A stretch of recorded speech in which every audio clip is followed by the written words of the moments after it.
Salut les amis, j'espère que vous allez bien. Chaque jour en France, un agriculteur sur deux se suicide. C'est quoi le réel motif de ce suicide? C'est que la population leur dit vous nous empoisonnez et qu'ils se tournent du côté de l'agriculture, on lui dit non, vous ne pouvez pas faire autrement parce que les lobbies qui contrôlent l'agriculture conventionnelle leur disent vous ne pouvez pas faire autrement, vous devez seulement continuer avec l'agriculture conventionnelle telle que vous avez commencé. Et ce qui fait que donc ces agriculteurs ayant de la pression se suicident. Maintenant, qu'en est-il des nouveaux agriculteurs africains? Tous les jours sur les réseaux sociaux, je vois des levées de fonds en agriculture, des Africains qui appellent d'autres Africains de venir investir dans l'agriculture au motif que c'est rentable. Alors, dans 10 ans, dans 20 ans, ils vont se suicider. Ils vont se suicider pourquoi? Parce que à cause du choix de l'agriculture qu'ils ont choisi de faire. Ouais. Si quelqu'un vous dit que venez investir dans l'agriculture, il faut regarder de très près quel type d'agriculture il fait. S'il fait l'agriculture conventionnelle, alors il va se suicider d'ici 10 ans ou 20 ans. S'il fait de l'agriculture biologique, vous pouvez investir. Mais s'il fait de l'agriculture conventionnelle, vous allez vous suicider avec lui. Parce qu'il va prendre votre argent. Lui-même, l'argent qu'il aurait investi, il n'aura pas de rentabilité. L'agriculteur européen fait ça au moins c'est parce qu'il est au moins subventionné par ce qu'on appelle le PAC, là, le Programme agricole commun.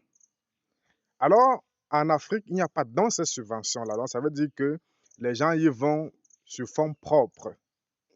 Voilà. Quels sont donc les réels motifs pour lesquels ils vont se suicider? C'est que, en faisant l'agriculture conventionnelle, le problème des semences qui est importé. Donc, si on fait un embargo, il n'y aura pas de semences. Ça veut dire que chaque agriculteur africain qui lance une campagne de maïs avec les semences dites améliorées ou hybrides, il ne sait pas si à la prochaine campagne, il y aura encore la disponibilité des semences. Donc, ça, c'est d'un.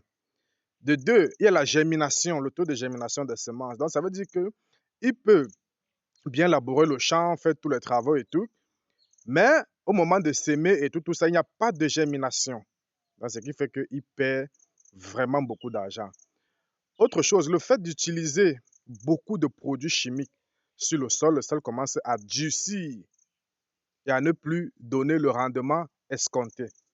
Et comme il n'y a pas de laboratoire de recherche en Afrique, ce qui fait qu'ils ne vont pas pallier à ce problème-là. Vous voyez? Troisième chose, autre chose encore, il y a la résistance des mauvaises herbes. Donc, quand vous faites l'agriculture conventionnelle, vous utilisez des herbicides chimiques pour pouvoir tuer les mauvaises herbes. Les herbes aussi résistent. Et de plus en plus, quand vous allez mettre des herbicides, elles ne vont plus mourir. Ces herbes-là ne vont plus mourir. Et ce qui fait que vous allez faire encore recours beaucoup plus à des herbicides importés beaucoup plus chers. Donc, vous ne serez plus rentable.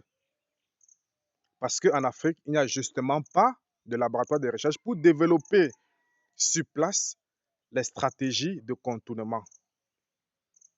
Voilà. Donc, ça veut dire que quoi? Si quelqu'un investit dans l'agriculture conventionnelle en Afrique et prend votre argent, avec tous ces risques-là qui vont arriver à long terme, il va collecter 10 millions, 20 millions. Au départ, ça va donner les résultats, mais ces résultats-là vont commencer à diminuer au fil du temps à cause de la dureté des sols, à cause de la pauvreté des sols, à cause des mauvaises herbes, à cause de beaucoup d'autres choses, à cause même du manque de semences, tel que je l'ai dit précédemment.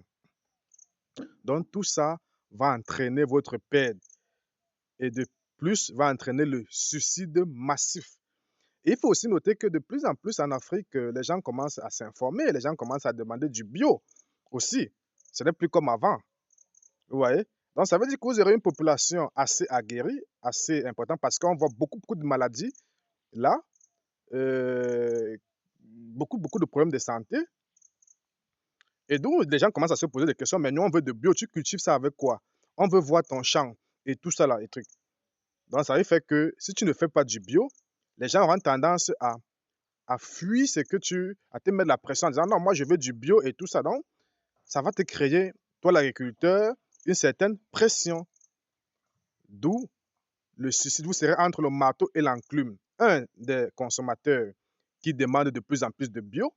Et de deux, de l'autre côté, tu ne peux pas faire autrement parce que tu as commencé, tu t'es enfoncé dans une agriculture conventionnelle avec des produits chimiques dont tu ne maîtrises pas et tu seras entre le marteau et l'enclume. Ce qui va se passer, c'est quoi? C'est juste prendre une balle et se tirer dans la tête. Donc, évitez ça, évitez ce type d'agriculture si vous voulez durer sur le long terme. Mais si vous êtes court-termiste, engagez-vous, mais n'entraînez pas d'autres personnes avec vous dans votre perte, parce que vous serez en perte, parce que vous faites une agriculture dont vous ne maîtrisez pas. En bon entendeur, salut.